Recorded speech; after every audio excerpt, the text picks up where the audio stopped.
This is a Strategist, episode 1861. My name is Zain and Velji. With me, as always, Stephen Carter, and no one else. It's just you and I, Carter. Although we were out to support our boy the other day. We did a show to a smattering of applause, and we should have. Here's what we should have done. We should ask people ahead of time if they'd heard of the podcast before. That would have actually been a really good filtration system. You weren't paying attention. I literally did. Yeah, I guess you did, and then we did nothing with the results, though. I guess that's what I'm trying to say. We ignored it, as we always do. We ignored the split room of folks who had not heard the podcast, and then we're like, well, why are these two guys randomly showing up and taking shit on the candidate? Yeah, exactly. Well, I mean, we had the best job of the whole campaign. Here's the fun part. That episode, if we can call it that, is recorded. Now, we have no intention of releasing it because I don't know if we've helped or hurt the candidate, Carter. I think we can release it after he's elected. I feel like that is absolutely fair. Yeah. Before he's elected, I'm not sure. I'm not sure if we helped. After he's elected, I'm not sure we helped.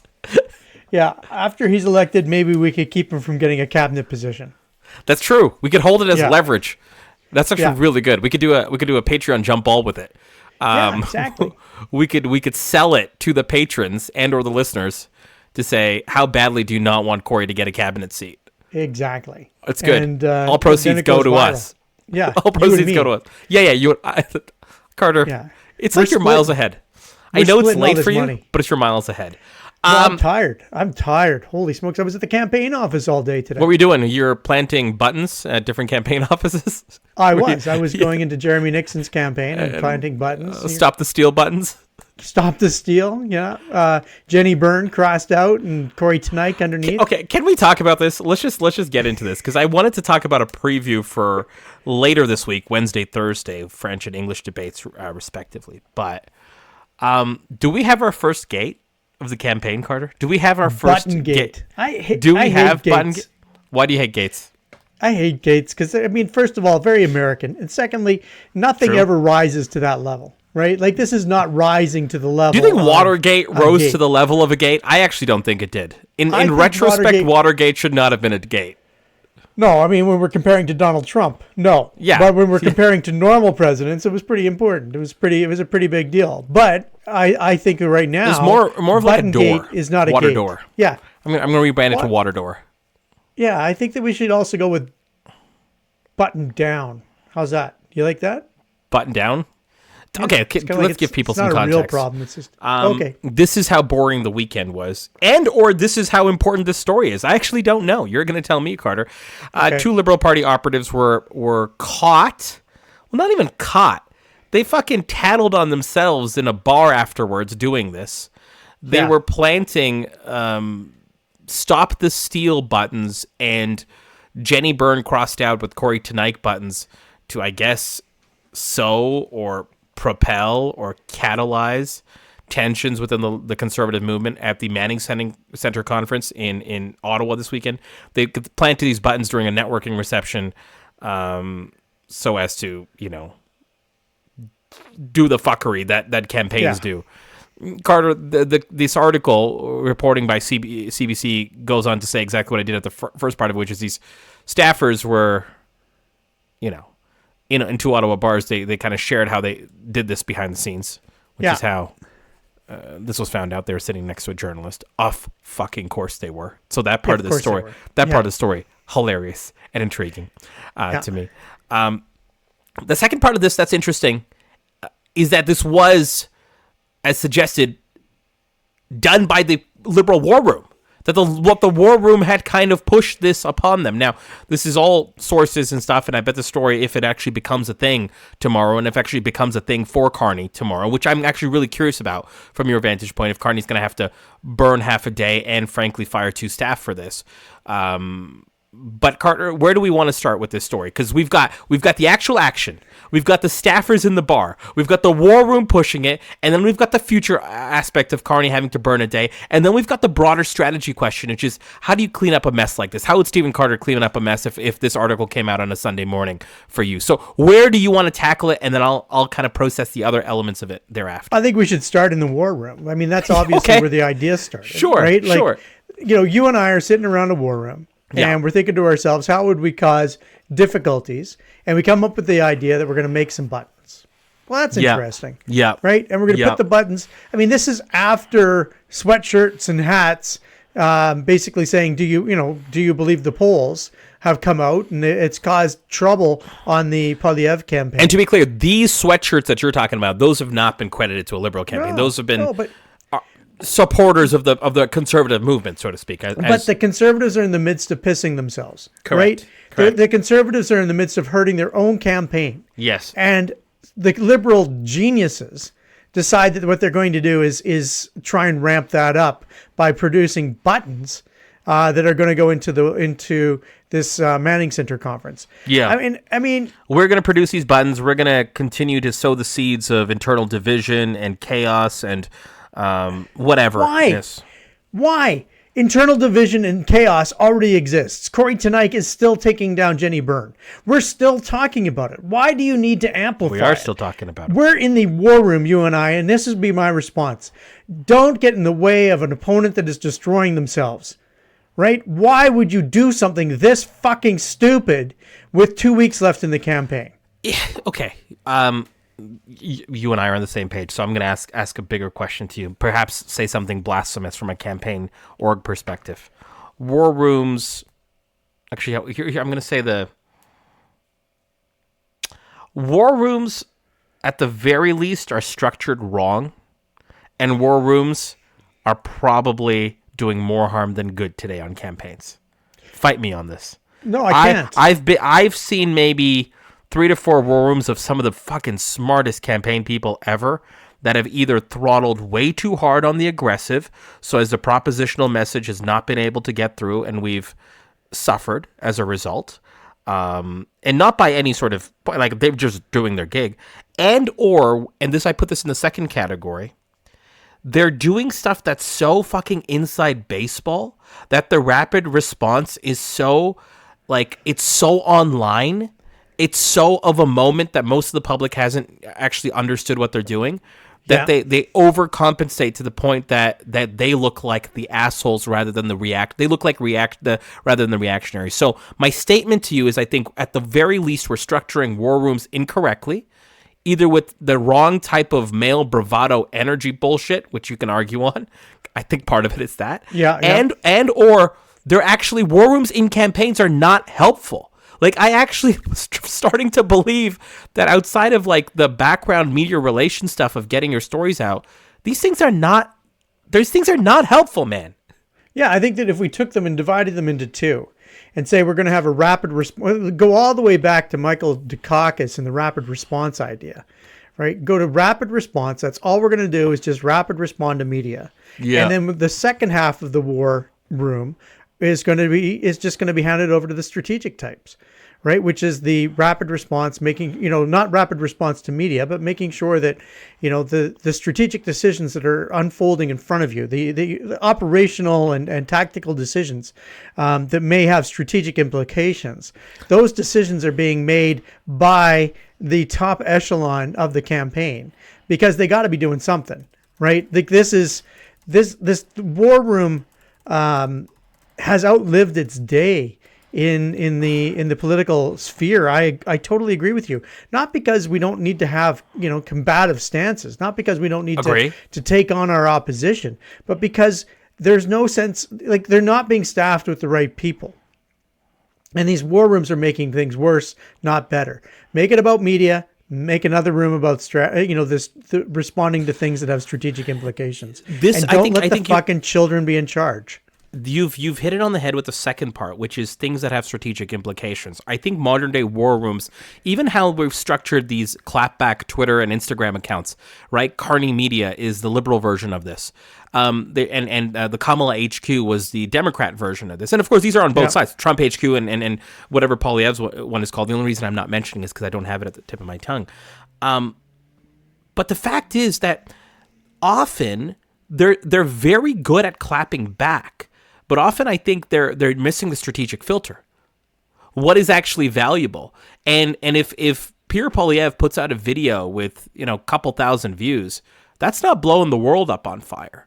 But then you respond to that, right, with your own version of it. Or Andrew Scheer does in my opinion, a cringeworthy ad about getting back with your ex at a bar or having a beer, and you do your clapback version. Funny, cheeky, and maybe that's not a great example of the point I'm trying to make, but they're responding to everything. These accounts are so good. These people are so nimble. They're so online. They're so Gen Z. They're so with it that at some point, that upside of being like everything the other side puts out, we squash back, may have a cost to it. And I'm not saying the button idea is a direct linkage to this, but I think it comes from that culture of like, oh yeah, like they're actually like the people have sweatshirts that are doing this, and then this is going on. And yes, that's a media story, but it's not something that people have already heard. There's not enough soak time. There's still more runway available for people to see the conservative. The conservatives torching themselves. There's days left on that story because it hasn't gotten to the normal person. And these folks, rather than giving it the days, are quashing that by trying to ignite the situation or try to clap back way too quickly in some cases. Well, why are we even bothering? I mean, what is it we're trying to win? Social media? Does that matter anymore? Is social media a thing anymore that we need to win, Zain? I don't think so. I think that it seems like these HQ accounts are designed to neutralize and or win organic social media. That seems to be their intent, rather than rapid response of strategic or vulnerable items that could actually hurt you and or that you could have opportunity for. I think they are rapid response clapback machines to win the day on social. Or to win the hour on social. Like every hour, it's almost like, did we win this hour? Yeah, and to what end? Is this where the decision is, the election is being decided? I don't think so. And we might sound like two old dudes yelling at clouds. I don't know. We might be totally wrong about this. I'm willing to concede that point as well. We're not I could be wrong about this. I could be wrong about this. This is why we don't let you in this strategist seat very often. You have to have 100% conviction in what you're saying. And I'll tell you another thing. The other group that you're trying to win over is the media. I mean, the traditional media doesn't really even exist in the way that it once did. And we're not, you don't have to win the media every single day. You need to win the ground game every single day. That's what you need to do. And any day that takes you away from your ground message is a bad fucking day. Well, tell me this. Then, like, one of the reasons these war rooms were set up with the two halves that you had, which was the strategic rapid response and then the media relations, which is a very nice way of saying giving the media dirt so you don't have to air that laundry yourself. Giving them the sources, the background, the story, so that they, with their teams, right, when those teams used to be larger, broader, wider across the country, more folks, now the media has less ability to investigate these pieces, but you would provide them this information. They would look at you skeptically. You would provide them more information, and you'd say there's a there, and they would do the work because they would deem it newsworthy, and they would provide their own journalistic filter on it. Do you feel like we're in a campaign world, Carter, that matters anymore, how the story comes out? Because there could also be a case around how modern-day campaign media relations is done, especially from the oppo side, which is, do you feel like we're in a new reality where I could just put this story out myself with my partisan tinge, and it might have just as much mileage as a long, lengthy investigative piece put out by the CBC or Global News, for example? I think your hypothesis is bang on. I think that, why would you bother to go through the media when you can just put your own story out? And that's probably how it's going to get covered anyways, right? You don't have to slide a brown envelope to a journalist anymore. You put out an I'm actually sincerely asking the question. You actually believe that? You actually believe that, eh? Oh, yeah. I mean, one of the best thing, one of the things I say to my clients all the time is, if you want to make sure that a story doesn't get covered, write a news release, right? Like, if you want to make sure that it gets absolutely buried, try and slide a brown envelope across to a journalist today. journalists are on Twitter. They're on, they're finding their stuff, but they're not taking brown envelopes from the campaigns the way they once did. There's no sitting in a bar chatting about a story. Instead, they're sitting in a bar and overhearing a story, because the story doesn't come from the mouths of the war room. They know they're being spun, and sometimes the spin is good enough that they'll follow it.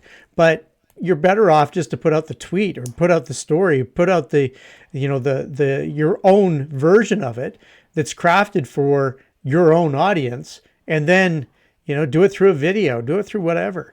I mean, you don't have to show up and buy the journalist a beer anymore and say, I've got a story for you. I got you a little lead. That's not it's not how the world is working. So let's talk about the journalistic angle on here. I find that interesting. The two staffers in a bar. It is so cliche. We hear about this all the time, especially in the Ottawa context, or, in our more localized regional sense, the Edmonton Ledge context, be careful who you're speaking. And here they are, the staffers, like right next to a journalist, and almost like they wanted them to hear, almost what this article implies, at least from my reading. What's up with that, Carter? Like, do you feel like this is like, I could easily tie this back to a simple liberal arrogance thing, that these people should just have shut the fuck up, right? Like you agree. Like, they shouldn't have done it. Shut the fuck up, part A. They shouldn't have said anything. Shut the fuck up, part B. Right?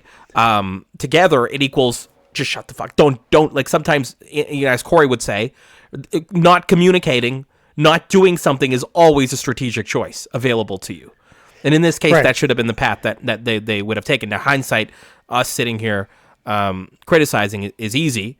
But we did talk about the culture piece and what could motivate something like this in terms of what you're trying to win, what you're trying to do. Do these two folks have to lose their job, Carter? Because I almost want to go to the cleanup here. Does Mark Carney and the campaign to minimize the burn, to minimize where they're at, even like contextualizes for me. We head into a Monday where Wednesday's the debate. I'm not saying it's a down week, because Pierre's going to have to do stuff. So he's going to be assertive this week, one would imagine. Carney's probably going to try to do as much as he can of PM time, but he's already getting a fair bit of criticism for it from the media, from other parties, etc. He still may end up doing it. We'll see what his schedule looks like from Monday, Tuesday. How do the Liberals handle this? If Stephen Carter was responsible, how would you have handled this? Would this been tonight? Both of these people are gone, so Carney doesn't face any questions about this, and we can move on. Or what are you doing here, Carter? Yeah, I probably would have fired them before they got home from the bar. This is, I've been overheard in bars and things like that, but I'm generally speaking not bragging about my ne'er-do-well activities. You use a podcast for that. I have a podcast for that. No, Yeah. I mean, people have heard me talking to someone, we'll be having a conversation with a donor or a potential client or a potential candidate or something like that. And you can be overheard. That happens occasionally. It happens to me more frequently because I have a podcast and people recognize my voice, and that's weird. Yeah.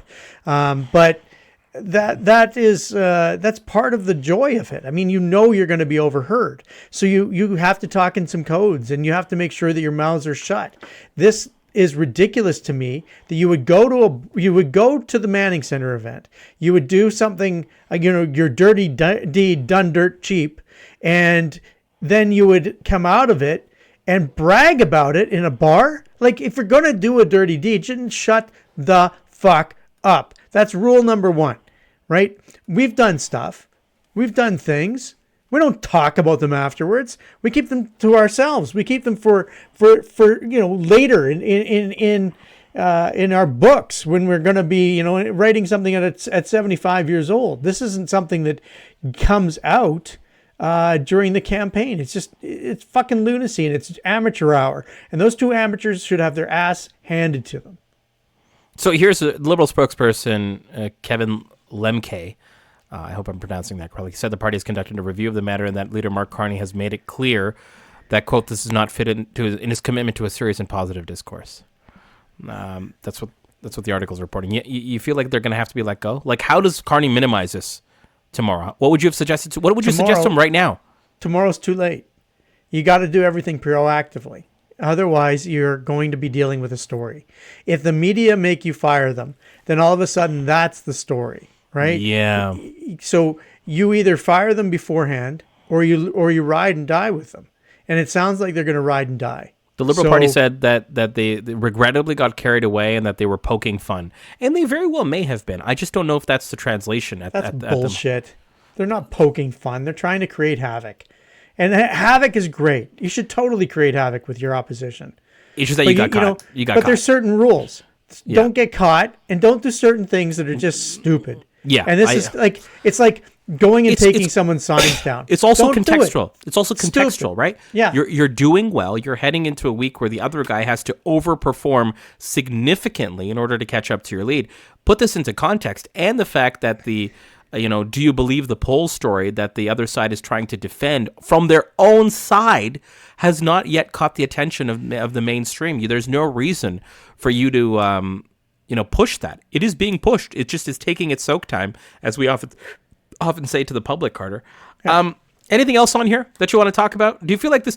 Actually, one more question for you. Carney was slow to get rid of Paul Chang. Could this actually be another teachable moment, but for Carney?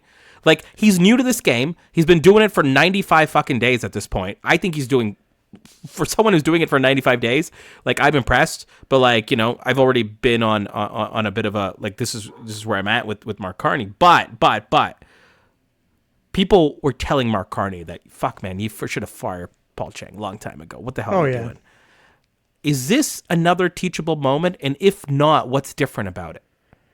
This is a teachable moment. This should be teaching the entire team how to behave during a campaign. So my view is this should be, this should be very simple, and it shouldn't even have to go to the leader. Andrew Bevan, who's the leader of is running the campaign, should just simply say, "Make a call. You're done."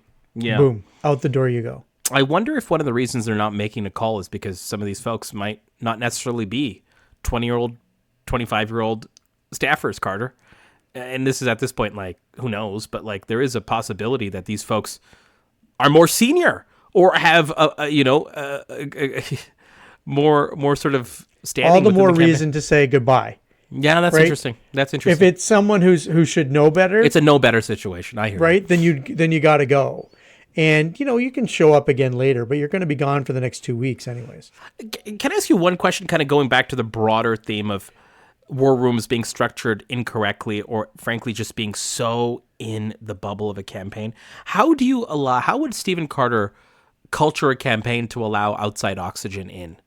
Which is to say that like, how do you ensure that in a 35-day, 38-day, 50-day pressure cooker that people aren't just thinking that every comma, every tweet, everything that the other side said, every fucking race car video or Andrew Scheer video at a bar is going to blow up your lead, because people react that way, right? Yeah. Everyone is, you told me this. I was reacting this way on a campaign, and you said you're Bambi on ice. You've got no ability to tell what is good, what is not, what is important, what is not. And I was complaining to you about, fucking Carter, if we don't have these signs printed here for this particular sign, we're not going to win the campaign. You're like, that's not going to be it.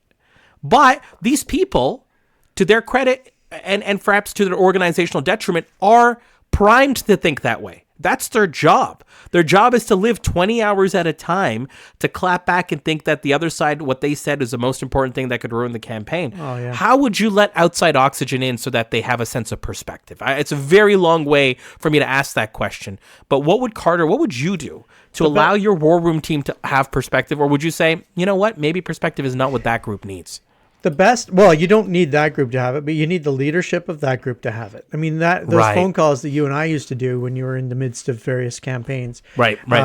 That's what you need, right? You're in charge. You don't need your kids doing that, right? The kids should live it, breathe it, feel it for 24/7, right? So you'd be fine with them thinking everything is 11 on the scale. Absolutely.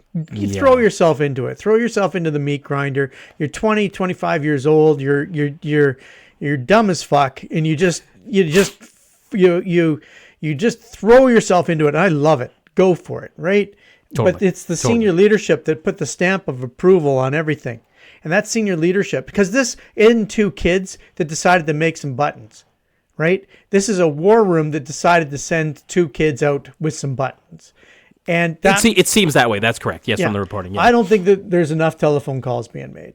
I don't think there's enough telephone calls being made across the country saying, hey, how are things actually going out there? Right? Tell me your stories. Tell me what's actually going on. If they were to call into Calgary Centre, Calgary Confederation, Calgary Skyview, Calgary McKnight, they would get a story. If they called into the lower mainland of British Columbia, they'd get a story. And maybe that would start to temper their actions, because the actions this weekend only hurt. They did not help.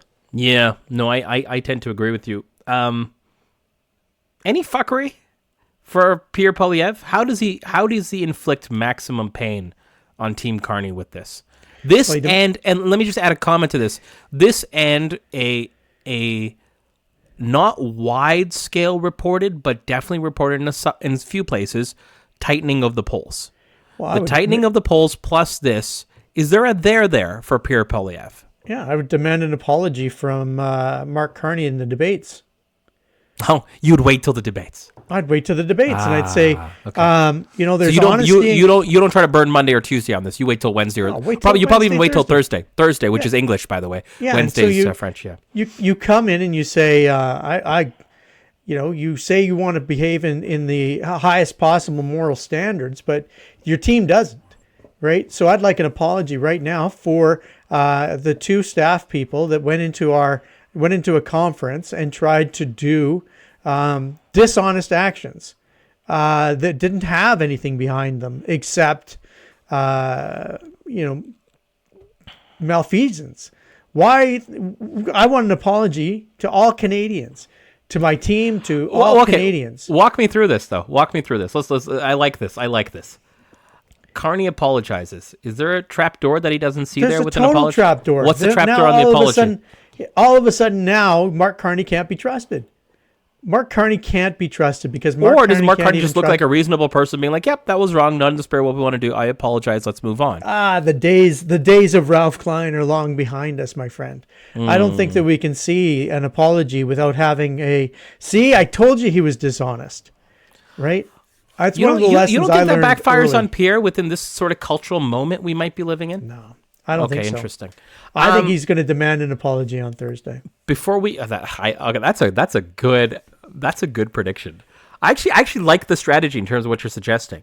In terms of another area that he hits, because trust is what they're trying to go after with the tax havens and such. I'm going to throw out a statement to you.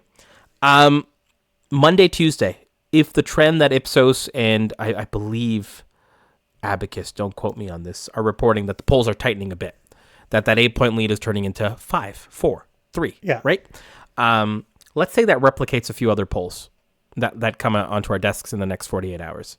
Here's my strategic statement for you to agree or disagree with. The Liberals are not all that freaked out. That's the statement. Yeah. And the reason they're not all that freaked out is 2 points. Number one, they can still get a majority with the 4-point lead. And number two, poll tightening, and I think this is the central point that I want to kind of get your take on.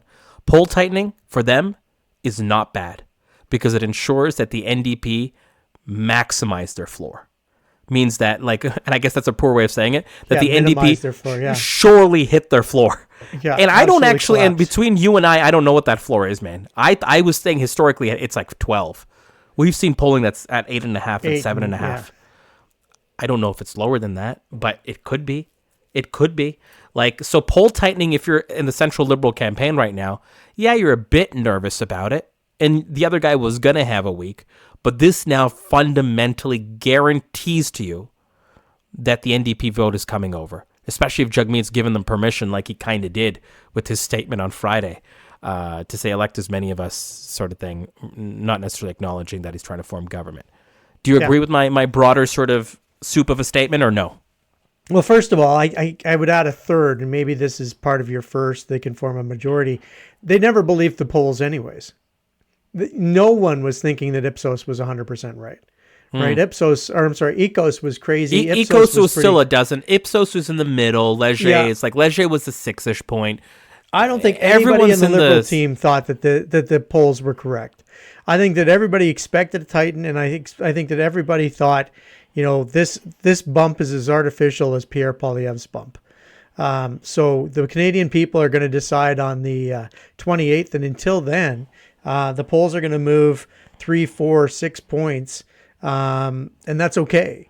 Right now, I think the second part of your assessment, that the NDP floor may be realized. A brand new floor will be established. Much better way of saying it. That's right. Yeah, well, because I'm a professional communicator. No, you are. Yeah. But I think that the new floor that's going to be established for the NDP is going to be really bad. And it will enable the already efficient Liberal vote to continue to be efficient.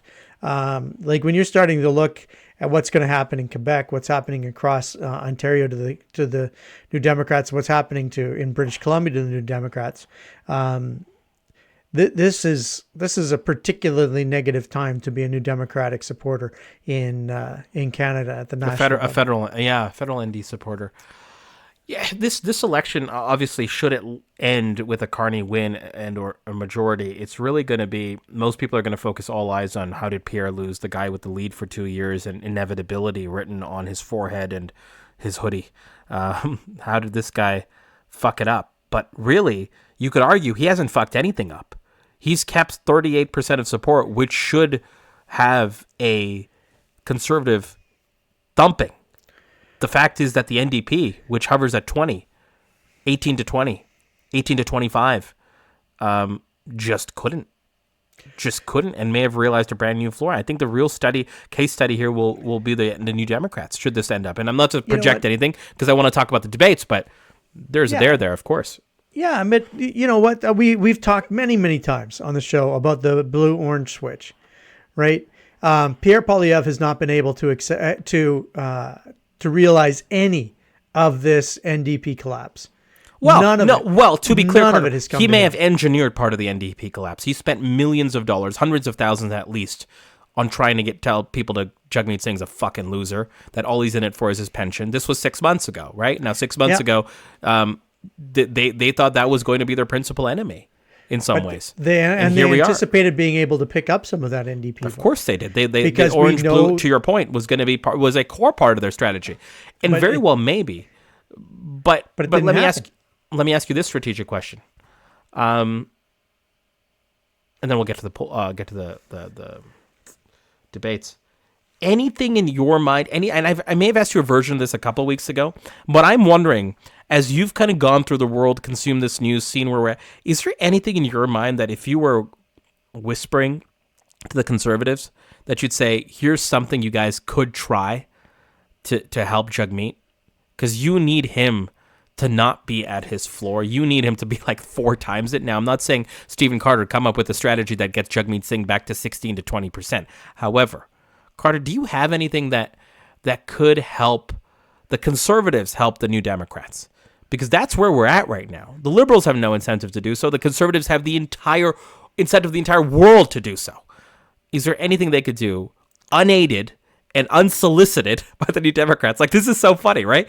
No. Unaided, unsolicited, not wanted, because no New Democrat at their core will want Pierre Poilievre to form government, but will they want a few more seats for themselves? They might take that. They might take that trade with the devil.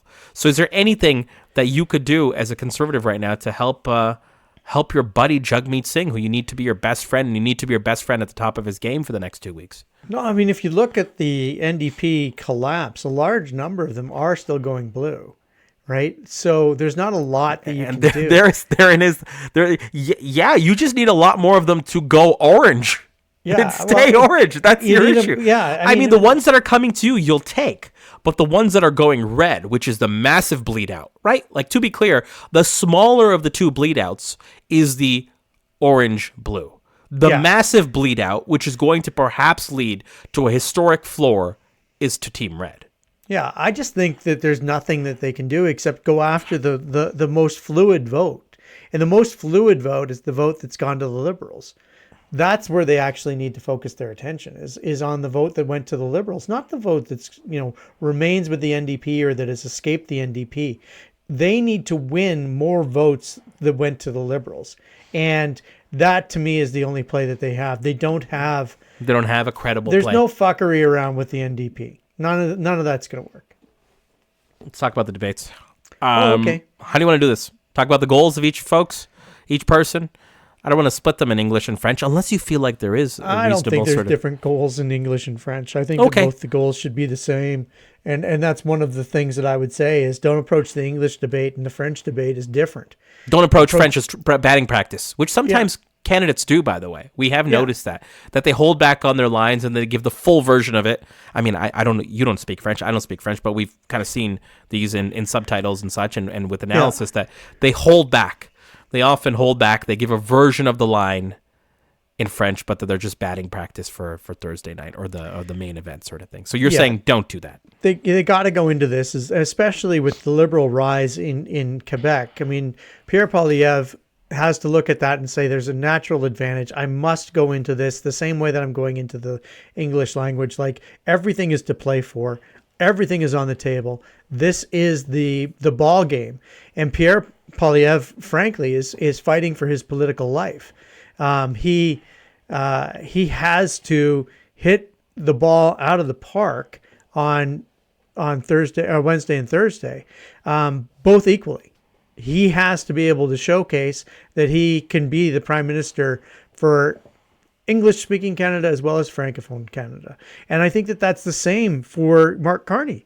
Mark Carney needs to be able to show that his performance in French can be as dominant as his performance in English. And I would be saying to both, I would be, if I was coaching Carney, what I'd be saying to Carney is don't try and hit the ball out of the park.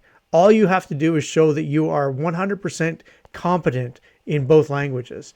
So that doesn't mean catching Pierre Poilievre. It doesn't mean having a great line that makes Pierre Poilievre look bad. A tie is as good as a win for Mark Carney.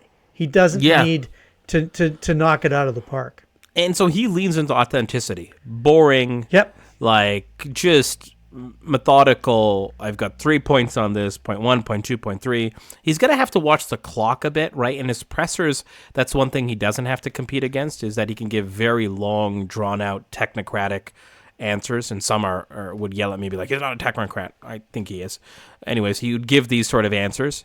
He has to watch the clock a bit, so that the speed is going to be important, but you'd say be yourself. There's nothing really, you don't need... Yeah, and his lines, he can deliver a few lines if he needs to. But he doesn't have to catch Pierre. He can have a scripted line that makes him look good. That's great. Here's the question. Totally do that. Don't do anything that's going to try and catch Pierre. Focus on yourself. Be yourself. It's a note card you've got written on the Carney podium. Are you producing 2 of those and giving one to Pierre as well? Well, Pierre, I'm actually going to say be human. Try and smile like a human being. Try and approach this like a human. One of the things that we have a hard time with Pierre is we don't find him relatable, right? So he's not relatable, and because of that, he's not getting the uplift that he needs across the country. Both Wednesday and Thursday, he's got to be the most relatable version of Pierre Poilievre, which means that's an insanely high bar. Yeah, and I don't mean that as an insult to him, but you're saying let me interrupt you. Well, it is, but let me interrupt you there. You're saying if Pierre Poilievre has a pandemic style dressing down of Mark Carney, like that video that circulates where Carney's kind of coming to committee. I forget which committee. You might be able to tell me, Carter, right? But you know what I'm alluding to, and I suspect our listeners do too. If he tries that prosecutorial dressing down of Carney, is that a vibe that catches on in your mind? Is that a thing he should do? Why not? Why not? He solidifies 35 of his 37%. Fuck, that's a high number. Like there is a theory that I have that he could just do this for the base. That sounds insane, but he could just do this debate for the base. Good for him. If he does the debate for the base, then you disagree. I know. I'm trying to create a strategic pathway for it, and it seems like they might win the most flexible voters. He has to win the ones that move to the Liberals. I understand what you're saying. I understand totally what you're saying. I feel like that could be a high wire act that goes terribly for him, but you're saying he has no other choice. I mean, hell, I've seen the pictures of his smiles. I've seen the pictures. No, of him. you've of the handshake attempts and the amazing memes that saying, day 6 trying to smile. Like, yeah, no, it's not a great look. It's a work in progress. Just as much as Carney's a work in progress as a political machine as a whole. Pierre, right? On some Pierre of these has elements, never wanted to appear human. And frankly, he's never needed it. He's never needed friendships. He never needed Doug Ford. He never needed swing voters. He never needed jack shit because the Liberals were in the toilet. The NDP were doing just fine, humming along at 20%. Now this guy who's got the party at a historical high in the polls of 38 needs fucking 42. And that sounds like a small number, and it is a small number. So let's not forget this race is not over. But it is like those final 4 points for Pierre Poilievre are so hard to get, right? Are going to be so hard to get in order to win an election that he might just decide, right, that he is going to run this race to solidify 38, which is a close to a historic high for the Conservatives, and hope that the Carney vote is soft and do whatever he can to make sure the Carney vote is soft. Am I nuts? Oh, yeah, you're nuts. Yeah, I might be. I'm just trying to think of a viable pathway for him and that as actually doable for him, because I'm not sure a version that isn't Pierre Poilievre trying to dress down Carney is what we're A, going to see, and B, is going to be something he can execute upon.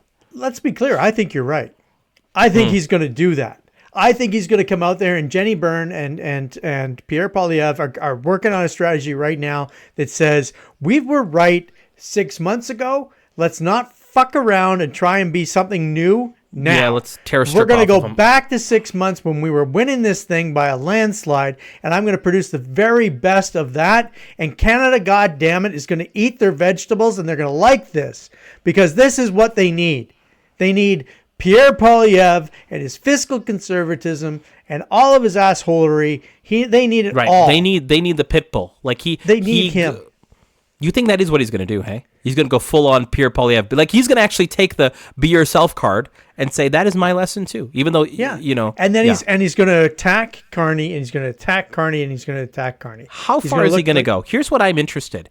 There's the lane of attack that seems, I shouldn't say, I don't want to be the judge and jury on reasonable, but let me just use those terms because I can't think of a better one. The reasonable, tax haven, lack of experience, another fourth-year term, like, fine. Then there's like the second order effect of like what right-wing media circulates around. Oh, yeah. Right?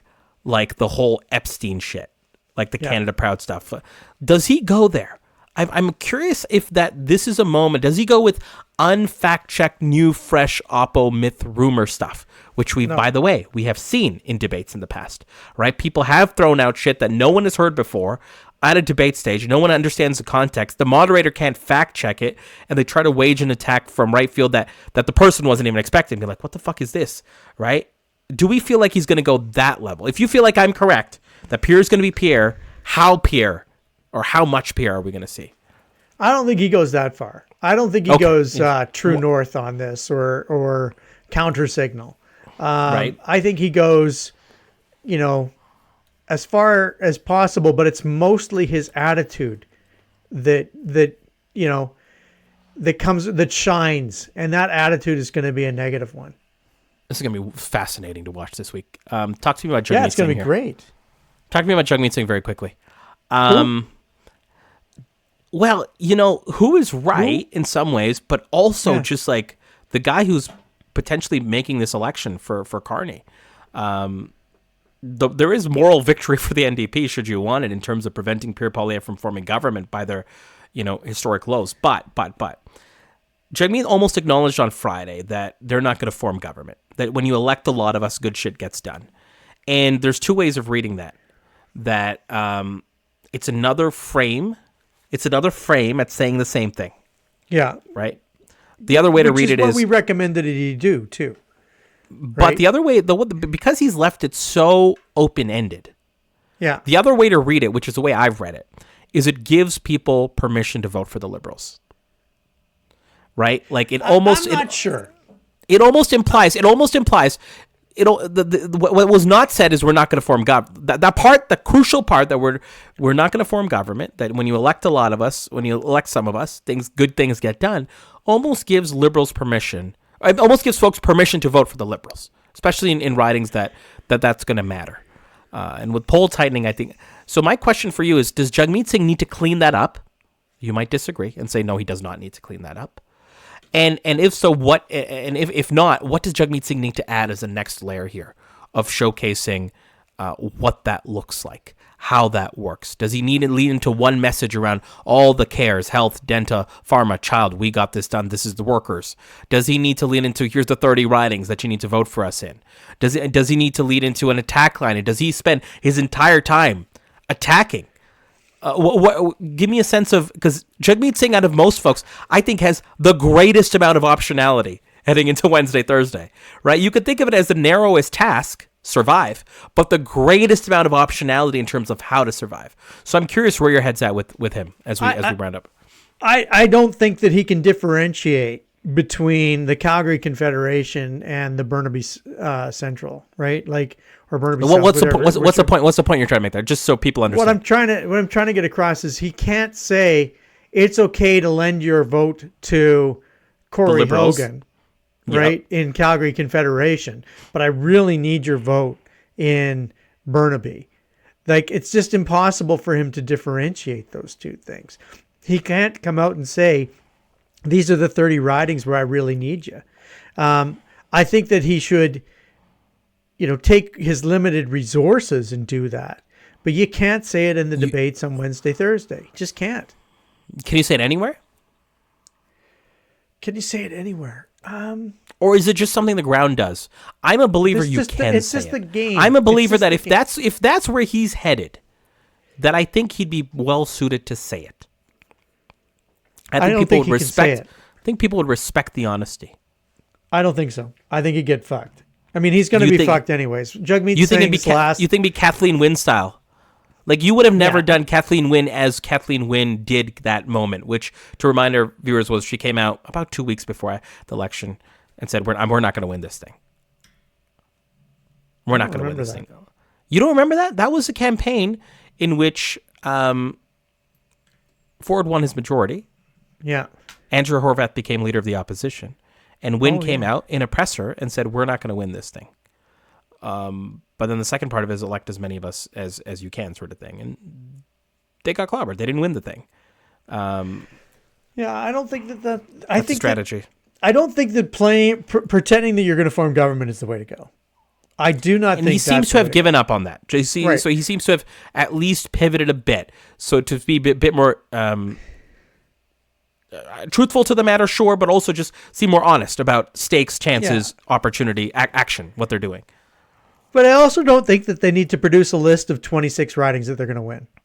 Okay, so then if that's what they have in their little war. I've been advocating for that for a while, but like, sure, let's say he doesn't do that at debates. What does he do at the debates?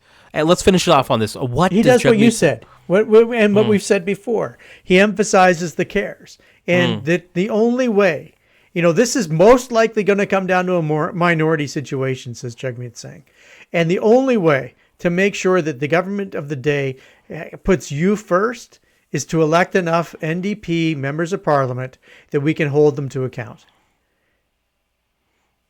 Last question. Mark Carney. Does he ask for a majority? He never asks for anything.